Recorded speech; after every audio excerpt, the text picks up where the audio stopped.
GeM TV நேயர்களுக்கு அன்பு வணக்கங்கள். சிவாய நம. இந்த திருவாதிரை ஆருத்ரா தரிசனம் என்பது எம்பெருமான் நடராஜனுடைய அற்புதமான களிநடனம் ஆடி பக்தர்களுக்கு தரிசனம் கொடுக்கின்ற நல்ல நாள் இது. 63 நாயன்மார்களிலே ஒரு முக்கியமான நாயன்மார் சேந்தனார் என்கின்ற சிவபக்தருக்காக எம்பெருமான் ஈசன் ஆடிய நாடகம். திருவிளையாடல்கள் புரிந்தார் அல்லவா? அதிலே இந்த சேந்தனார் என்கின்ற சிவபக்தருக்காக எம்பெருமான் ஈசன் ஆடிய திருவிளையாடல் தான் இந்த திருவாதிரை நன்னாளிலே நாம் களி செய்து ஈசனுக்கு படைப்பதற்கான தாற்பயம். அது என்ன கதை என்றால் கதை அல்ல, இது நடந்த உண்மை. சேந்தனார் என்கின்ற சிவபக்தர் சிதம்பரத்திலே மனைவியோடு வசித்து வந்தார். சிவனடியார்களையெல்லாம் மனம் கோணாமல் உபசரித்து அவர்களுக்கு உணவளித்து அதன் பிறகுதான் தான் உண்கின்ற ஒரு வழக்கத்தை கொண்டிருந்தார் சேந்தனார். ஒரு நாள் மிகப்பெரிய மழை வந்து விறகெல்லாம் நனைந்து போய்விட்டது.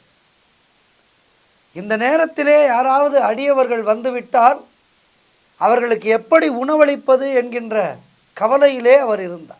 வீட்டிலே இருந்த விறகெல்லாம் நனைந்து விட்டது. விறகு நனைந்து விட்டால் எப்படி சமைப்பது? ஆகவே மிகுந்த கவலையோடு இருந்தார்.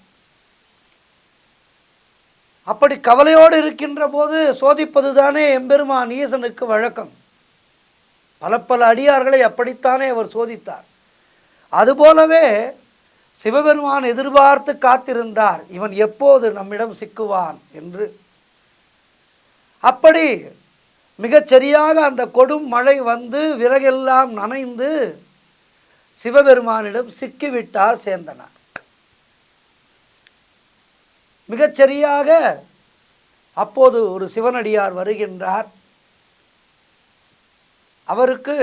அவரை பார்க்கும் போதே அப்படி ஒரு தேஜஸ் முகத்திலே ஜடாமுடி தரித்து மிக பிரம்மாண்டமாக மிக அழகாக இருந்தார் அந்த சிவனடியார். தம்பதிகளுக்கு கைகால் எல்லாம் உதற ஆரம்பித்து விட்டது. என்ன செய்ய போகின்றோம்? தினந்தோறும் ஒரு சிவனடியாருக்கு அமுது படைத்து உண்பது என்பதை நாம் வழக்கமாக கொண்டிருக்கின்றோம். ஆனால் இன்றைய நாளிலே விறகெல்லாம் நனைந்து சமைக்க முடியாத ஒரு சூழ்நிலை ஏற்பட்டிருக்கின்றதே. இப்போது மிகச்சரியாக சிவனடியாரும் வந்து விட்டாரே, என்ன செய்வது என யோசித்த போது சேந்தனாருடைய மனைவி, எப்போதுமே மனைவிமார்கள் மதியுகிகளாக இருப்பார்கள். சேந்தனாருடைய மனைவி சட்டார் என்று ஒரு யோசனை உதித்து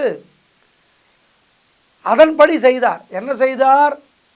அரிசி, உளுந்து மாவு, வெல்லம், நெய் இவை எல்லாவற்றையும் கலந்து ஈர விறகை ஒருவாறாக எப்படியோ பற்ற வைத்து ஊதி ஊதி ஊதி, அப்போதெல்லாம் இப்போது இருக்கின்ற தாய்மார்களுக்கெல்லாம் தெரியாது. இப்போது கேஸ் அடுப்பை அப்படி சுவிட்ச் ஆன் செய்கின்றோம், லைட்டரை வைக்கின்றோம், அந்த கேஸ் அடுப்பு மிக அழகாக எரிகின்றது. ஆனால் அந்த காலங்களிலே விறகடுப்பு ஒரு புனல் போன்ற ஒன்றை வைத்து, ஊதுகுழல் போன்ற ஒன்றை வைத்து ஊதி ஊதி ஊதி அதை ஊத ஊத நெஞ்சு அடைக்கும். அப்படி ஊதித்தான் அந்த அடுப்பை பற்ற வைக்க வேண்டும். ஆகவே மிக மிக கஷ்டப்பட்டு குறைந்த அளவு தீயிலேயே அந்த களியை தயார் செய்து விட்டார் சேந்தனாருடைய மனைவி. அதை சிவனடியாருக்கு படைத்து அன்றைய நாளில் தங்களுடைய நித்தியப்படி கர்மத்தை நல்லபடியாக முடித்தார்கள். அன்றைய தினம் மார்கழி பௌர்ணமி, திருவாதிரை நட்சத்திர அருமையான நேரம். வந்த சிவனடியார் அதனை சாப்பிட்டு விட்டு, தினமும் தயிர் சாதமும் புளியோதரையும் சர்க்கரை பொங்கலும் சாப்பிட்டு பழகிப்போன எனக்கு தாங்கள் அளித்த இந்த இனிய களி மிக பிரமாதமாக இருந்தது என பாராட்டினார். ஒரு எளிய உணவை தேனினும் இனிமையானது என பாராட்டியதால் தம்பதிகள் மிகவும் மனம் மகிழ்ந்தனர். மறுநாள் காலையிலே தில்லையம்பல நடராஜரை தரிசிக்கச் சென்றனர். நடந்த போதெல்லாம் தாங்கள் தயாரித்த அந்த களி கொட்டி கிடந்தது. அதாவது அவர்கள் நடக்கின்ற பாதையிலே சிதம்பரத்தை நோக்கி செல்கின்றார்கள். அவர்கள் சிதம்பரத்தை நோக்கி செல்கின்ற அந்த சாலையெல்லாம் இவர்கள் தயாரித்த அந்த களி அப்படியே சிந்தி கிடக்கின்றது. இவர்களுக்கு ஒன்றுமே புரியவில்லை. அங்கே சிதம்பரம் சென்று நடராஜரை பார்த்தால் நடராஜ பெருமானுடைய வாயிலே சிறிதளவு களி ஒட்டி இருக்கின்றது. அப்போதுதான் இவர்களுக்கு புரிந்தது, தங்கள் இல்லத்துக்கு வந்து தாங்கள் கொடுத்த எளிய உணவான களியை ஏற்றுக்கொண்டவர் நடராஜ பெருமான். அவர்கள் இருவருடைய கண்களிலேயும் கண்ணீர் கசிந்தது. இறைவா, இந்த எளியவர்களுக்காக இப்படி ஒரு நாடகமா என தில்லையம்பல கூத்தனிடம் அவர்கள் மனம் கசிந்து கண்களிலே நீர் பெருக தில்லையம்பலத்தானை நோக்கி நடராஜா நடராஜா என கதறினார்கள் இருவர். நம்முடைய கண்களிலே 2 நேரங்களிலே கண்ணீர் பெருக்கெடுக்கும். ஒன்று, நாம் மிகவும் சோகமாக இருக்கின்ற நேரத்திலே, நம்மால் தாழ முடியாத துன்பம் ஏற்படுகின்ற வேளையிலே எப்படிப்பட்ட கல்லஞ்சக்காரனுக்கும் கண்களிலே கண்ணீர் பெருகும்.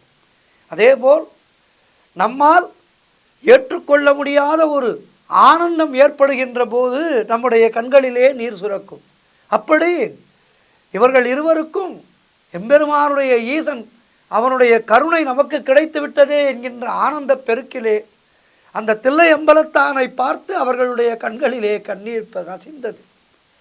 திருவாதிரைக்கு ஒருவாய் களி என்கின்ற அற்புதமான சொலவடை அப்போதுதான் ஏற்பட்டது. அன்றைக்கு நடராஜருக்கு களி நிவேதனம் செய்யப்பட்டது.